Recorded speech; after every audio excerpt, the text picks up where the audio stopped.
Assalamualaikum warahmatullahi wabarakatuh. Selamat malam semuanya. Yang saya hormati Profesor Dr. Renaldo Zoro selaku dosen pengampu proteksi sistem tenaga. Izinkan kami untuk mempresentasikan sistem proteksi terhadap sambaran petir langsung ke gardu induk. Saya dari perwakilan dari kelas L2 kelompok 11 yang beranggotakan 10 orang. Yang pertama ada Nurbaiti Safitri, yang kedua ada Yufa Fazrian, yang ketiga ada Dias Ilham Fikrullah, yang keempat ada Muhammad Khairul Anam, yang kelima ada Jagat Fernanda Harbas, yang keenam ada Panca Khairul Rais, yang ketujuh ada Yora Chandra Ristiono, yang kedelapan ada Igo Muhammad Alfanzo, yang kesembilan ada Sukma Adam Saka, dan yang terakhir ada Joshua Fernando Mamora.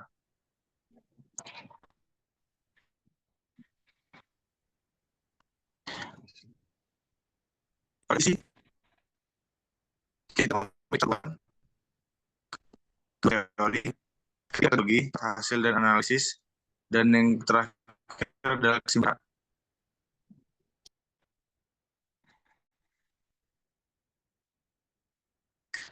Adapun bulan dari PowerPoint ini adalah gardu induk berperan sebagai titik penghubung utama dalam jaringan listrik, mentransfer listrik dari pembangkit menuju pengguna akhir melalui proses peningkatan dan penurunan tegangan sesuai dengan kebutuhan distribusi. Dalam beberapa dekade terakhir, kemajuan teknologi dan peningkatan permintaan listrik mendorong inovasi desain dan sistem pengelola gardu induk agar dapat memenuhi kebutuhan akan distribusi listrik yang andal, efisien, dan aman. Perubahan ini terlihat dari penerapan teknologi digital dan otomatisasi yang mengintegrasi gardu induk dengan perangkat pengendalian jarak jauh, sensor cerdas, serta sistem pemantauan real-time yang memungkinkan pemantauan dan pengaturan distribusi listrik secara cepat dan tepat. Dalam gardu induk modern, perangkat seperti SCADA atau Supervisory Control and Data Execution digunakan untuk memantau dan mengendalikan arus listrik, mengidentifikasi adanya gangguan, serta mengurangi risiko kesalahan operasional. Salah satu ancaman yang serius bagi gardu induk di berbagai wilayah, terutama yang memiliki tingkat curah hujan tinggi dan sering mengalami badai petir adalah risiko sambaran petir langsung atau sambaran langsung yang dapat menghasilkan arus listrik yang sangat tinggi, seringkali melebihi 100.000 ampere, sehingga dapat menyebabkan kerusakan signifikan pada peralatan di gardu induk. Dengan adanya sistem proteksi terhadap sambaran petir langsung yang memadai, gardu induk dapat beroperasi dengan lebih aman dan andal, menjaga kestabilan distribusi listrik ke konsumen dan mengurangi risiko pemadaman akibat sambaran petir.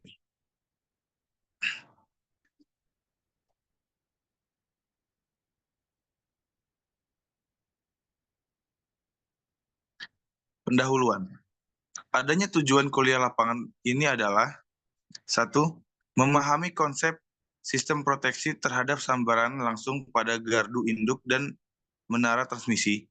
Kedua, menghitung sudut lindung sistem proteksi eksternal pada gardu induk dan menara transmisi dengan metode bola gelinding. Ketiga, memahami cara pengukuran dan mengukur pertahanan gardu induk dan menara. Keempat, menghitung nilai induktansi dan tegangan lebih pada menara akibat sambaran langsung menggunakan data lapangan dan kurva induktansi tower. Selanjutnya akan dibahas oleh rekan saya yang bernama Sukma Adam Saka. Untuk tempat dan waktunya dipersilahkan. Oke, selanjutnya ada manfaat dari kuliah lapangan itu sendiri. Yang pertama, mahasiswa diharapkan dapat memahami peran gardu induk sebagai penghubung utama dalam distribusi listrik dari pembangkit hingga pengguna akhir, serta pentingnya gardu induk dalam menjaga kestabilan dan efisiensi sistem kelistrikan. Kemudian yang kedua, mengenalkan mahasiswa pada berbagai komponen utama yang digunakan untuk melindungi gardu induk dari sambaran petir langsung, seperti penangkal petir, kawat tanah, sistem grounding, dan surge arrestor. Kemudian yang ketiga, mahasiswa dapat melihat dan mempelajari langsung bagaimana sistem proteksi petir bekerja dalam mengarahkan energi listrik energi sambaran petir ke tanah, serta mencegah kerusakan pada peralatan listrik di gardu. Kemudian yang keempat, memberikan wawasan kepada mahasiswa mengenai prosedur desain dan pemasangan sistem proteksi petir di gardu induk, termasuk pemilihan lokasi dan penentuan ketinggian penangkal petir untuk efektivitas proteksi. Next. Nah, selanjutnya, mahasiswa dapat mempelajari standar-standar yang berlaku dalam pemasangan dan pengoperasian sistem proteksi petir, termasuk standar keamanan dan prosedur keselamatan yang harus diperhatikan dalam pemeliharaan gardu induk. Kemudian yang terakhir, memperkenalkan mahasiswa pada teknologi monitoring yang digunakan untuk memberikan kinerja proteksi petir, seperti sensor, sambaran petir, dan data pemantauan yang memantau dalam perawatan preventif. Next.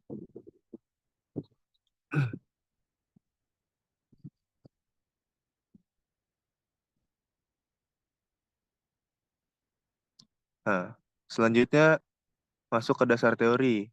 Yang pertama, mekanisme dari sambaran petir. Ketika medan listrik antara awan dan bumi cukup kuat, udaranya di antara keduanya berubah dari isolator menjadi konduktor, memungkinkan terjadinya aliran listrik. Ketika medan listrik antara awan dan bumi cukup kuat, udara di antara keduanya berubah dari isolator menjadi konduktor, memungkinkan terjadinya aliran listrik.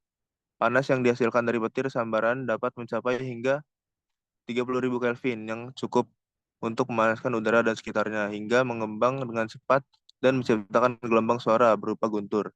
Mekanisme sambaran petir ini dapat menimbulkan kerusakan pada objek yang terkena langsung dan mengganggu sistem elektronik serta jaringan listrik sekitarnya. Pemasangan penangkal petir pada bangunan tinggi menjadi langkah penting untuk mengalirkan muatan listrik dari petir ke tanah sehingga mengurangi resiko kerusakan yang ditimbulkan oleh petir sambaran.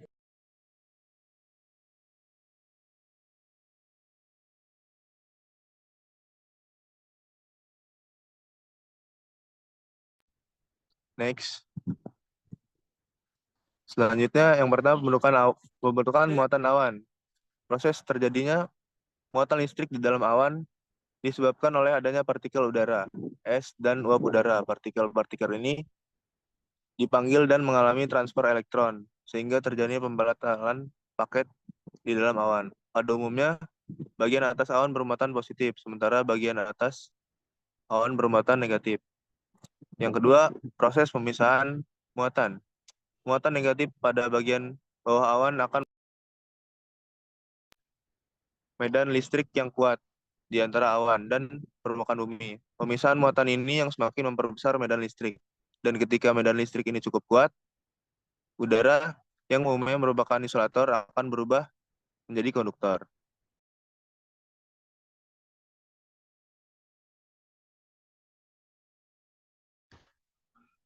Selanjutnya yaitu yang ketiga, pembentukan kanal penyalur. Proses ini diawali dengan terbentuknya kanal penyalur atau leader yang turun dari awan menuju permukaan bumi. Kanal ini berupa jalur-jalur bercabang yang membawa muatan negatif. Proses ini sering bertahap, yaitu setiap langkahnya bergerak beberapa puluh meter. Yang keempat yaitu sambaran balik. Setelah saluran penyaluran mendekati permukaan bumi, medan listrik yang tinggi di ujung saluran akan memicu respon dari permukaan bumi atau objek di tanah. Respon ini berupa sambaran balik atau return stroke, yaitu aliran muatan positif yang bergerak dari bumi ke arah awan melalui jalur kanal yang telah terbentuk. Sambaran balik ini sangat terang dan menghasilkan energi yang sangat besar dalam waktu yang singkat yang kita lihat sebagai kilatan petir. Next. Dasar teori selanjutnya yaitu metode bola gelinding. Metode bola gelinding atau rolling spare method adalah metode yang digunakan untuk menentukan area perlindungan dari petir sambaran dengan menganggap petir sebagai sebuah bola yang beredar atau berputar di sekitar bangunan. Metode ini biasanya digunakan untuk merancang sistem penangkal petir pada bangunan atau infrastruktur agar lebih efektif dalam melindungi area dari sambaran langsung petir. Metode ini bekerja dengan cara menggulingkan bola hayalan tersebut di sekitar struktur bangunan yang ingin dilindungi. Bagian yang tidak tersentuh oleh bola dianggap berada dalam zona aman dan tidak memerlukan perlindungan tambahan. Metode bola gelinding sangat membantu dalam menentukan letak optimal dari komponen penangkal petir, seperti batang penangkal atau kabel konduktor, sehingga petir sembarang dapat ditransfer dengan aman menuju tanah tanpa merusak bangunan. Metode ini sering digunakan untuk melindungi bangunan tinggi, menara, fasilitas industri, atau objek lainnya yang rentan terhadap sambaran petir. Next.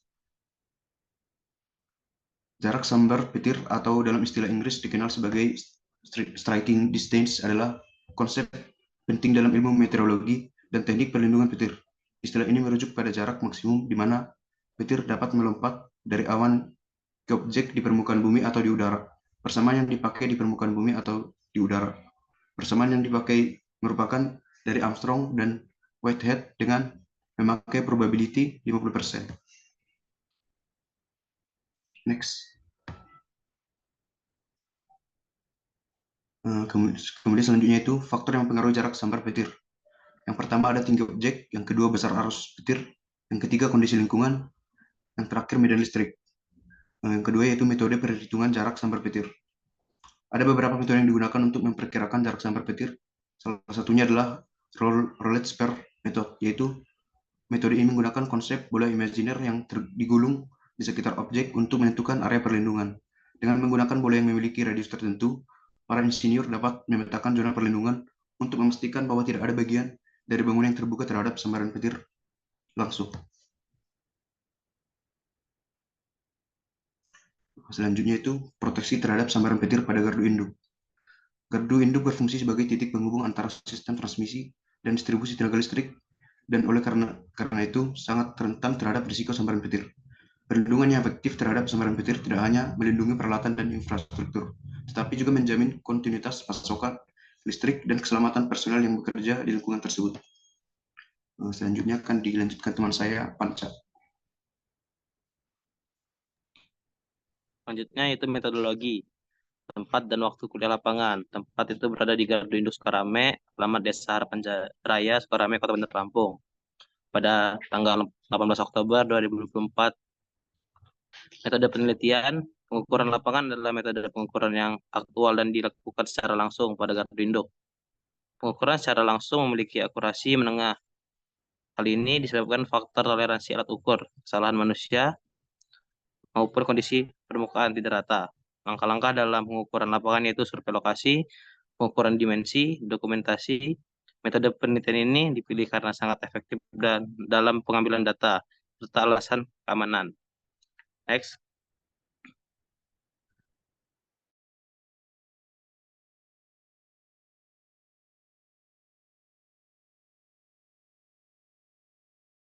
Tetap stabil dan menjaga kabel pada ketinggian yang aman dari bawah tanah. Next. Selanjutnya itu PMS bus. PMS bus berfungsi untuk melindungi, mengukur dan mengawasi aliran listrik yang mengalir melalui gardu induk. Next. Selanjutnya itu PMT, pembatas maksimum tegangan transformator.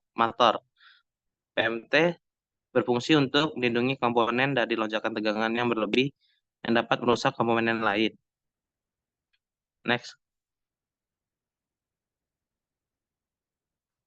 Selanjutnya akan dibacakan oleh rekan saya. Oke, selanjutnya ada transformator daya, yaitu transformator daya ini berfungsi untuk mentransformasikan daya listrik dengan mengubah nilai tegangannya.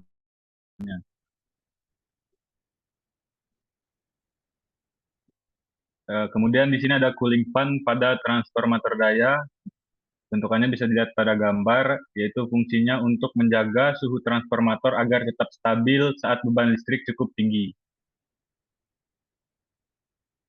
Nah, di sini ada current transformator atau CT. Bisa dilihat pada gambar, ini fungsinya untuk mengukur arus listrik yang mengalir melalui jaringan dengan cara menurunkan arus agar lebih aman. Kemudian ada circuit breaker atau CB. Ini fungsinya untuk memutus rangkaian listrik dalam keadaan berbeban.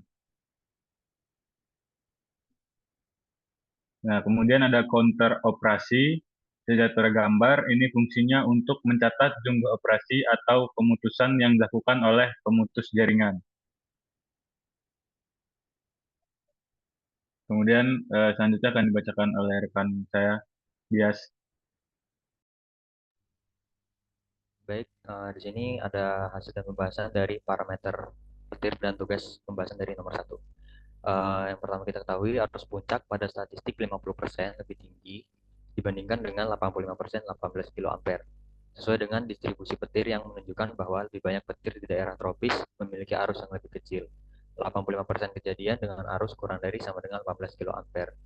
Nah, dengan data tersebut, arus puncak petir pada statistik 85% didapatkan yaitu 18 kilo ampere dengan kecuraman DI per DT sama dengan 10⁻7 A per S hingga 10⁻8 A per S.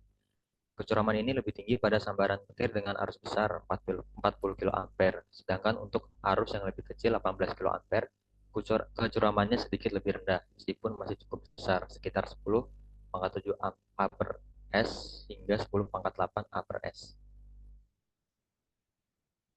Nah, berikut ada denah dari gardu induknya.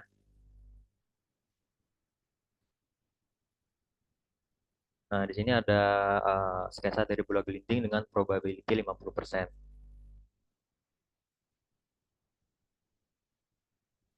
Nah, dan selanjutnya ada sketsa bola gelinding dengan probability 85%, di mana ada perubahan dari sketsanya menjadi lebih melebar dibandingkan dengan yang 50%. Selanjutnya ada parameter petir dan pembahasan dari tugas nomor 4A, di mana menghitung impedansi surja menara. Nah, parameter yang perlu kita ketahui yaitu panjang menara L sama dengan 50 meter, kemudian jarak antar konduktor D sama dengan 5 m, kemudian radius konduktor yaitu R sama dengan 1 cm atau 0,01 m. Dan kita masukkan ke persamaan yaitu impedansi tower L tower sama dengan 4pi kali 10⁻⁷ kali 50 per 2pi dikali len 5 per 0,01, didapatkan impedansi tower sama dengan 1,5 mikrohenry. Dari hasil tersebut kita masukkan ke persamaan dan dengan ditambahkan dengan F sama dengan 10 derajat Hz, X tower sama dengan 2pi kali 10 pangkat 6 dikali 1,5 kali 10 pangkat 6 Henry, didapatkan impedansi tower sama dengan 9,4 mikrohenry. Jadi didapatkan total impedansi surja menara yaitu Z tower sama dengan 5 ohm plus J kali 9,4 ohm. Ya. Jadi sama seperti sebelumnya, yaitu rumusnya yaitu panjang menara atau L sama dengan 50 m, kemudian jarak antar konduktor D sama dengan 5 m, dan radius konduktor R sama dengan 1 cm atau 0,01 m. Dimasukkan ke persamaan yaitu impedansi tower sama dengan 4pi kali 10⁻⁷ kali 50 per 2pi kali len 5 per 0,01 dengan hasil yaitu L tower sama dengan 1,5 mikrohenry per meter.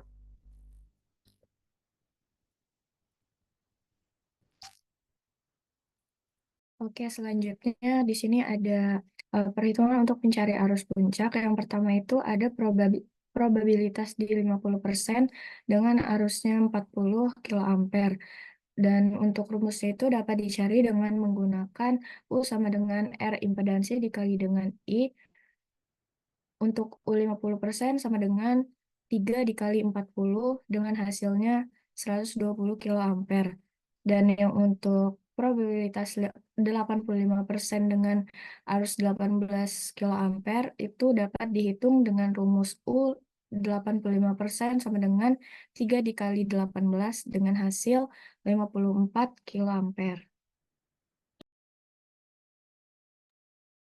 Kemudian di sini ada perhitungan untuk mencari berapa besar sudut lindung yang terpasang. Untuk dapat mencari sudut lindung itu kita perlu mengetahui R-nya terlebih dahulu dengan rumus R sama dengan 6,7 dikali 1 pangkat 0, dikali I pangkat 0,8. Dan untuk sudut lindungnya dapat kita cari dengan rumus A sama dengan sin pangkat min 1 dikali 1 dikurang H per R. Dan untuk arus sebesar 40 kA dengan prob 50% itu hasilnya didapat 128,15 meter. Dan untuk tinggi 35 meter itu dapat kita cari sudutnya dengan memasukkan rumus yang tadi dan didapatkan hasilnya sebesar 46 derajat. Dan untuk arus 18 KA dengan probabilitas 85% itu kita mendapatkan R-nya sebesar 67,65 meter dan tingginya dibagi dengan R tersebut didapatkan hasilnya sebesar 28 derajat.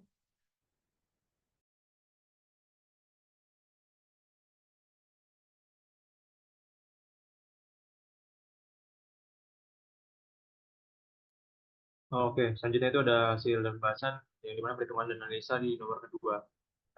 Di sini terdapat dari data arus puncak yang telah diberikan sebelumnya, ada perlindungan kawat untuk memproteksi kawat asa belum mencukupi karena sudut lindung dari kawat tanah terlalu besar, melebihi 30 derajat, juga impedansi 3 ohm, belum mencukupi dan lebih sensitif terhadap gangguan.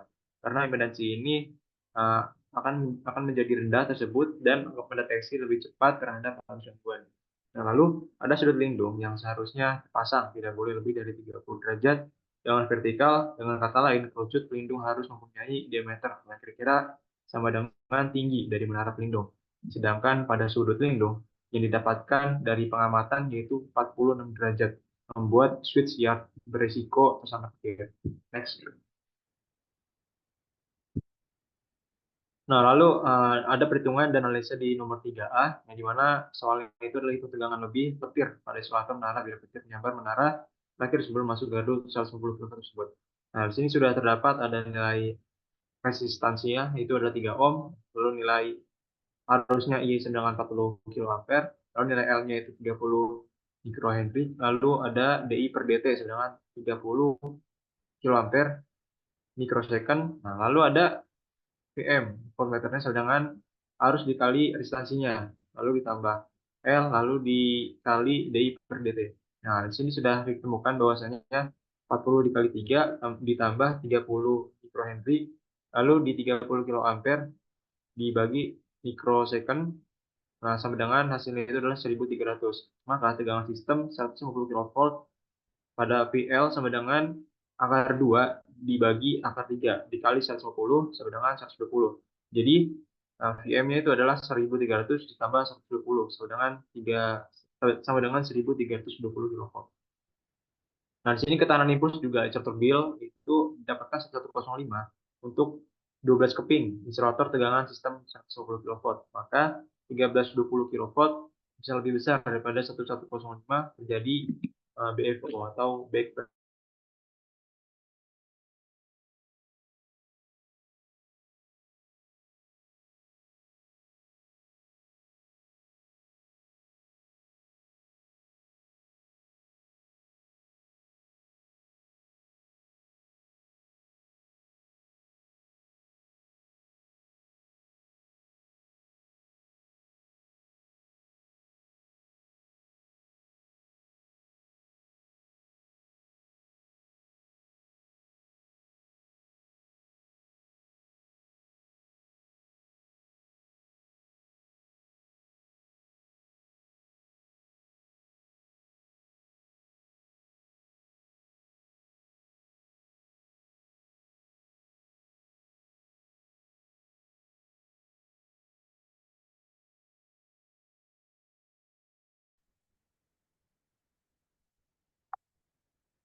Oke, selanjutnya adalah perhitungan dan analisa nomor 3B. Nah, di sini tersebut adalah apakah peralatan di dalam GI 120 volt dapat terlindung dengan baik menggunakan kawat tanah seperti yang saat ini terpasang. Nah, lalu jawabannya itu adalah belum. Karena kawat tanah yang terpasang sebesar 3 ohm, sehingga dapat terjadinya loncatan tegangan pada isolator yang dapat membuat keping dari isolator tersebut pecah terjadi BFO, di mana arus petir menyambar menara transmisi terakhir sebelum masuk ke GI 150 kV. Karena arus petir tidak dapat dialirkan dengan baik melalui kawat tanah, akan timbul tegangan lebih yang tinggi pada peralatan di dalam GI. Lalu tegangan lebih ini dapat melampaui kemampuan isolasi peralatan sehingga dapat menyebabkan kerusakan pada peralatan-peralatan vital di dalam GI. seperti transformator, saklar mutus, arrestor, dan lainnya. Dan di sini juga berisiko mengalami kerusakan akibat tegangan lebih. Next.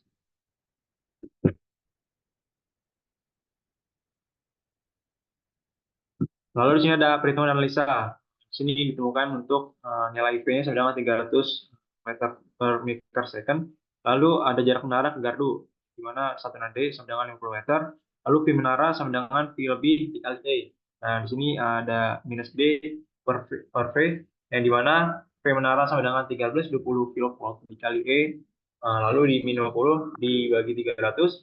Lalu V menara 1320 kV dikali E dengan hasil 0,9983. Lalu dihasilkan yang didapatkan itulah 1317,5 kV. Oke, next.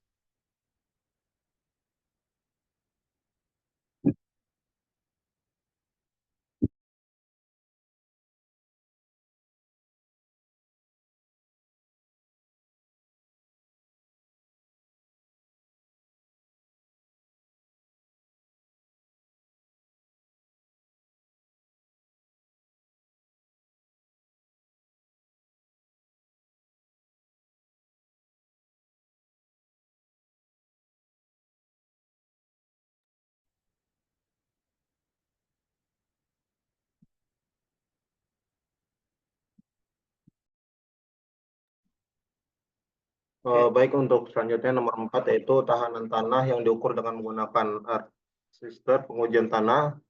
Untuk ini dicari perbedaan. Dari perbedaan ini didapatkan arus arah atau DC memiliki karakteristik arus yang mengalir dalam satu arah atau tetap. Jadi ketika DC mengeluarkan arus, untuk mengukur tahanan tanah, hasil pengukurannya akan mencerminkan tahanan resistif dari tanah tersebut pada kondisi steady state. Lalu selanjutnya itu arus impuls. Dari arus impuls ini memiliki durasi yang sangat singkat, misalnya dalam mikrodetik gitu. Dan biasanya digunakan dalam pengujian sistem grounding. Dalam sistem grounding ini biasanya diukur untuk melihat lonjakan arus petir. Next. Untuk contoh perhitungannya di sini bisa dilihat untuk L-nya itu 20 mili atau 20 dalam satuan grounding. Untuk perhitungannya didapatkan R kurang lebih 19,8 ohm. Next.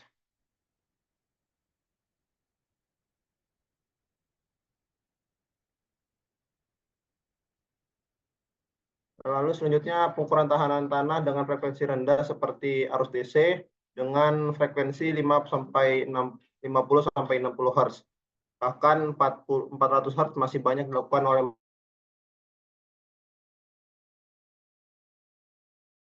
masyarakat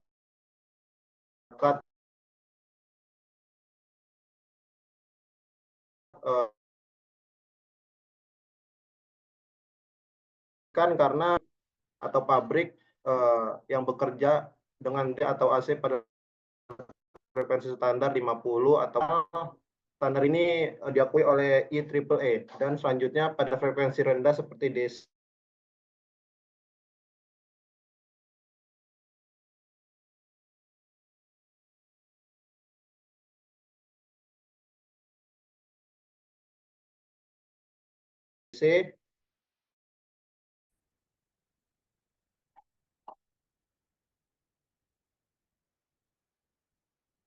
Next.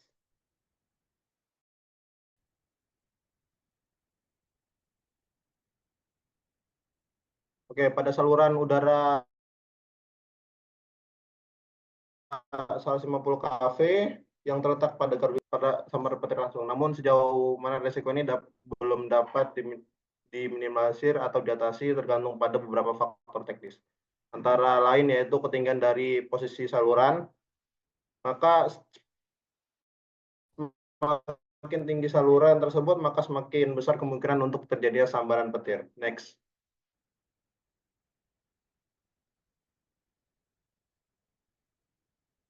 Lalu selanjutnya tegangan sistem dan arus petir. Dari tegangan sistem ini 150 kV tentu akan lebih mudah terkena efek sambaran petir langsung atau induksi listrik dibandingkan dengan saluran tegangan rendah. Dan yang terakhir itu proteksi dengan sistem penangkal petir atau lightning protection system. Penangkal petir atau sistem ini dipasang di sepanjang jalur bisa membantu menangkap sambaran petir dan mengarahkannya ke tanah atau mengurangi risiko kerusakan pada saluran 150 kV. Next.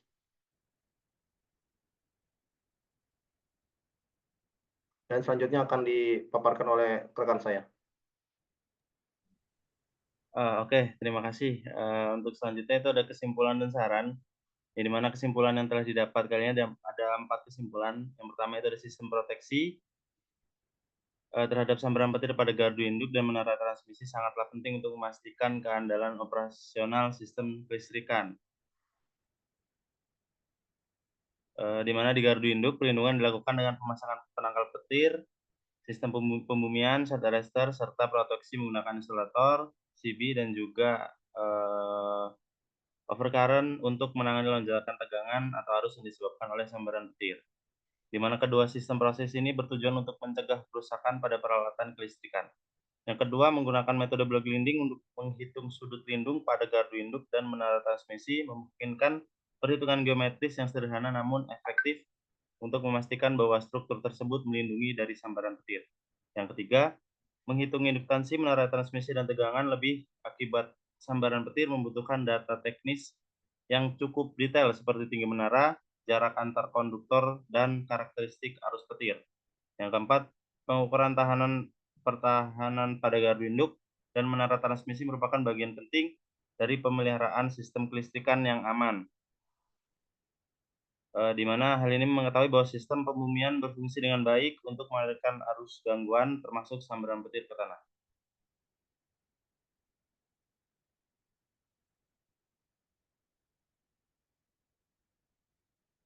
Kemudian saran, setelah mengerjakan laporan, terdapat 2 saran yang disarankan terhadap pihak gardu induk. Yang pertama, peningkatan terhadap pihak gardu induk yang bertugas untuk sering melakukan pengecekan dan pemeliharaan terhadap seluruh komponen gardu induk, dikarenakan hal tersebut merupakan hal yang sangat penting.